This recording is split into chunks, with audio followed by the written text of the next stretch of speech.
오늘은 이제 지난 시간에 이어서 그 감초 소주를 하겠습니다. 안녕하십니까, 펜더 원장입니다.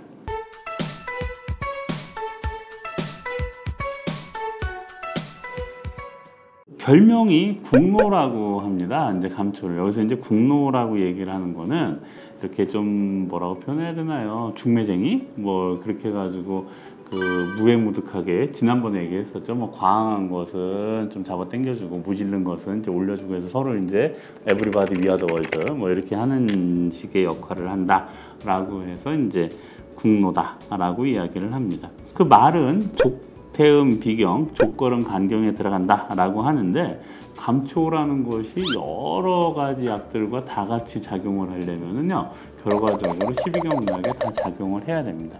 그래서 이제 수족 12경락에 모두가 들어간다 뭐 이렇게 이야기를 하고 있습니다.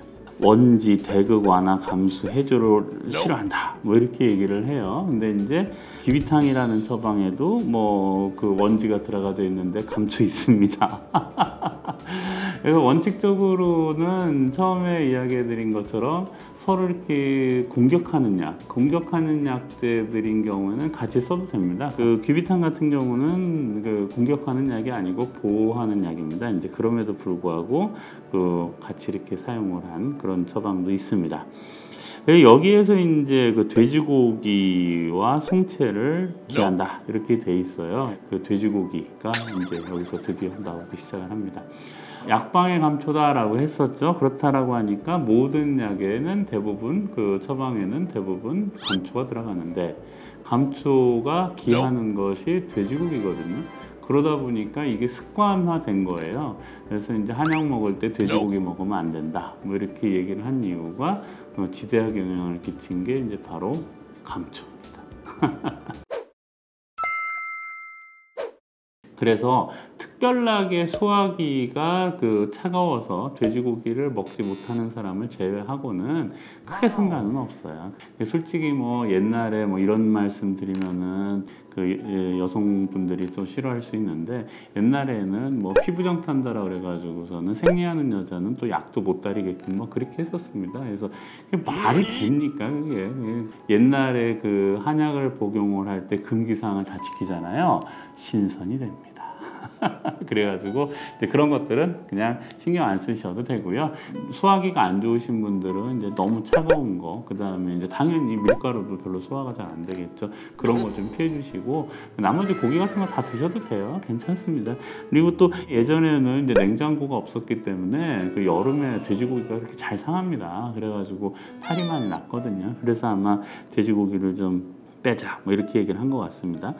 그 생능사와 구운작이라고 했기 때문에 열을 끈다라고 했는데 감초가 가문한 약이기 때문에 크게 세게 열을 끌 수는 없습니다.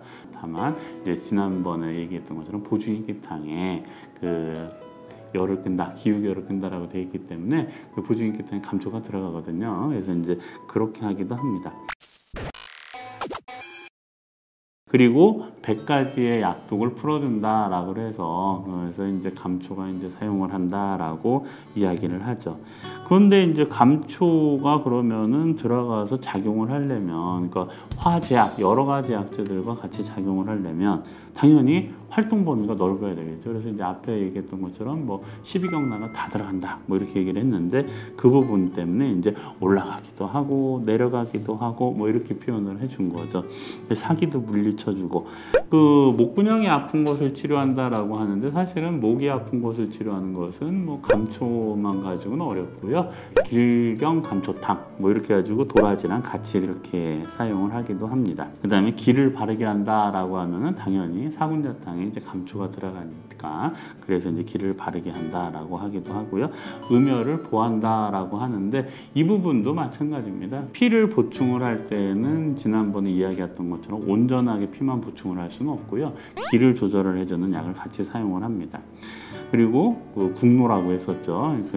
과항된 것을 잡아 당긴다. 이제 그렇게 돼 있기 때문에 약성이 완급 그러니까 급한 것을 느슨하게 하고 그 다음에 조화롭게 해준다. 뭐 이렇게 얘기해가지고 모든 약이 감초를 시샘하지 않습니다.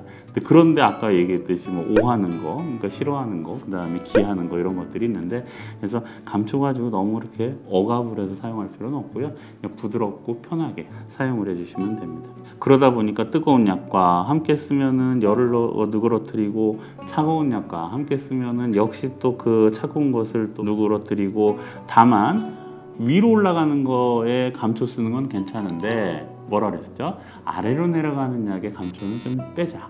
그 다음에 배가 빵빵하게 불러와 있을 때 감초 쓰면 안 됩니다. 그 두 가지만 좀 조심 좀 해주시면 되고요. 그래서 이제 한열이 섞인 데 사용을 하면은 순하고 편안하게 해준다라고 얘기를 합니다. 감초초라고 이제 그 꼭지 부분을 쓰면은 음부에 성기 통증을 치료한다라고 되어 있는데요. 불행하게도 유통이 안 됩니다. 그냥 감초초로 나와 있는 처방은요, 감초 쓰셔도 아무 상관이 없습니다. 그 옹졸을 다스린다. 제일 중요한 게 뭐였었죠? 십전대보탕이 원래 그 보약이다라고 했는데 옹졸을 치료하는데도 굉장히 좋습니다. 근데 거기에 뭐가 들어가요? 감초라는 놈이 들어갑니다. 구토하는 약에 넣는다? 올라가는 거는 괜찮다고 아까 얘기했었죠. 밑으로 내려가는 약에는 잘 사용을 하지 않는데 위로 올라가는 약에는 그래도 이제 사용을 하고 그 다음에 감초가 비위 기능을 좋아지게 해주기 때문에 원래 이제 구토를 하게 되면은 비위기가 아주 손상을 많이 입습니다. 그래서 이제 그때도 이제 넣어주는 거죠. 중원에서 종자를 얻어서 이식을 했다라고 하는 우리나라 입장입니다. 우리나라 입장은 중국에서 이제 종자를 얻어서 이식을 했다라고 하는데 함경도에서 생산한다라고 동의보감에 돼 있습니다. 그래서 첫날에 말씀드렸죠. 국산 감초가 있느냐? 있기도 합니다. 함경도하고 이제 강원도에서 그 감초가 있었다라고 합니다. 현재 우리가 유통되는 거는 다 중국 감초입니다. 그래서 약방의 감초임에도 불구하고 국산 한약재가 다는 아니다 이렇게 말씀드렸고요. 그 양의 감초라고 하는 감초가 이제 제일 좋고 그 중에서 더 좋다라고 하면은 껍질이 벗겨지는 감초 이게 훨씬 더 좋다 이렇게 말씀을 드렸죠. 예, 오늘은 이제 감초에 대해서 이제 다 마무리를 했고요. 이제 다음 시간에 또 찾아뵙는 것으로 하겠습니다. 감사합니다.